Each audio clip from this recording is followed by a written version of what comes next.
Are they going to make a season 2 of The Acolyte? I don't know. People are saying that it's probably not going to happen because, let's be real, the ratings for this show are really bad. It's like the least watched Star Wars show out of all the Disney Plus stuff.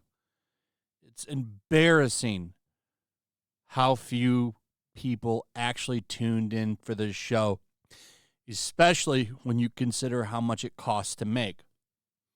But there's a rumor out there from WDW Pro, and he says that as of right now, there are no plans, but points out that could change because who knows what Kathleen Kennedy wants to do. So it could change.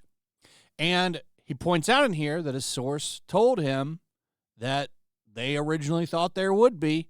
I mean, if you've seen the ending of that show, it's pretty obvious that they wanted to keep it going because Darth Plagueis shows up at the end. So they kind of set things up where they really kind of need to do a season 2 because they've made implications on their own lore in the franchise, especially with the creation of Force children. So they almost kind of have to do a season 2, to be honest. They wrote themselves into a corner. They're going to have to figure out a way. Who knows? Like anybody there cares anyway. What am I thinking? But I want to shift gears a little bit and talk about Mark Hamill, who is going all in. Look at this. He even changed his banner on X. Harris for president, and he put game changer over it. It's a game changer, all right. A changing into communism. He's all in. I find it funny. Like, I do wonder, do you think they're paying him? I mean, he's been political pretty much forever, like most people in Hollywood, and it's only political on one side. Because if you support the other side, you're usually ran off or forced to retire or pushed out, whatever. But, man, he is going to a whole nother level on pushing for this.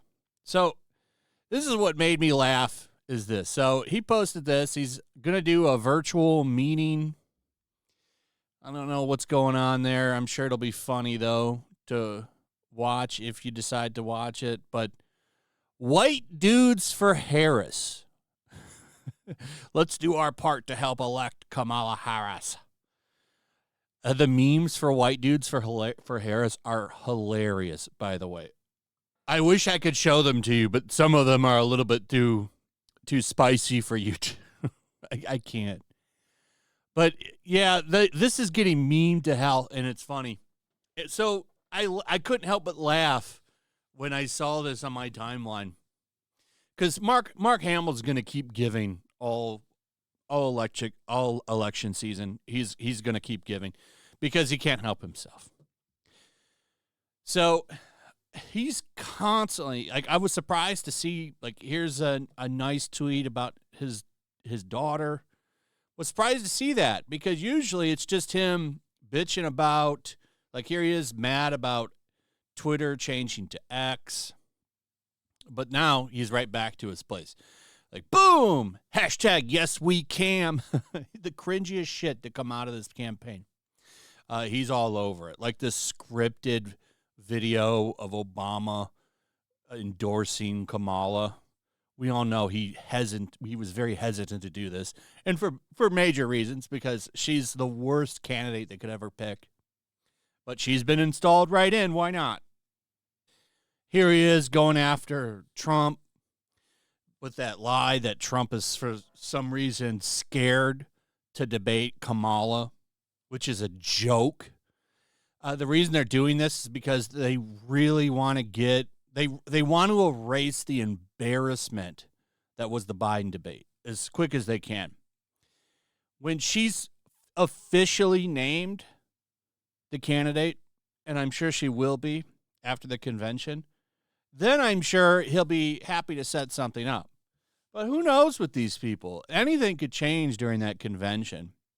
They're trying hard to just sweep her in. But I know a lot of people aren't happy about it. So I think, I'm not saying you will see any changes, but you never know. So why would he waste his time with someone that's not officially the candidate yet?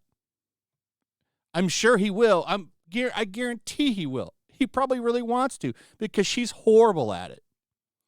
Horrible. I remember that debate she did with Pence where she's like, I'm speaking. I'm speaking. Like it was cringe. Real cringe. She's gonna get the floor. She's gonna get wiped on the floor.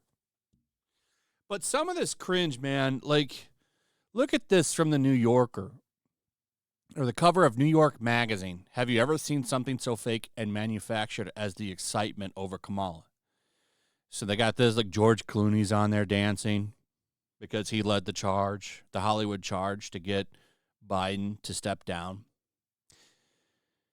But you have them admit, like, this isn't going to help them. And it's funny to see Hollywood go so all in with her because personally, I do believe that they're jumping over each other to work political zippers has hurt them because whether you like Trump or Republicans or not, half the country voted for Trump. So you're turning off like half the country. It's risky to get involved in this kind of stuff. And with Hollywood media at the lowest point it's ever been, like they got a win with Deadpool and Wolverine. But, for every one of those, there's like 300 fails. So they're just hurting their own branding with it. And it's funny, like it doesn't help. And they even admit it. I got to go all the way to the end of the article to tell you the instant flood of Hollywood money to Harris is welcome, I'm sure. But celebrity endorsements, even from George Clooney, won't be a big help this year. And Brentwood will probably count for less than Butler. Yeah, they won't help. They're not going to help.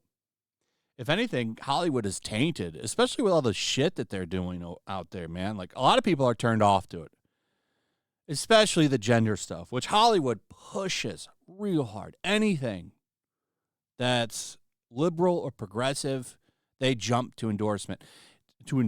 And, most of them don't even believe in it. They just do it because it's trendy to do for them. Like Leonardo DiCaprio, for example, he tries to come off as this big climate change guy when he's anything but, because he's constantly in his private jet going all over the place. They will literally take private jets to give speeches on weather and climate and then take it back. Like, how tone deaf are you? Maybe you should have flew commercial to this. But they never cut, like Deadline won't ever make fun of that, right? They cover it up for them. All they do is kiss their asses. Anyway, that's pretty much it. Let me know what you guys think about all of this in the comments. Also, if you would, please like, subscribe, share the video. Make sure you're still subscribed. Hit that notification bell. We'll see you on the next one. Peace.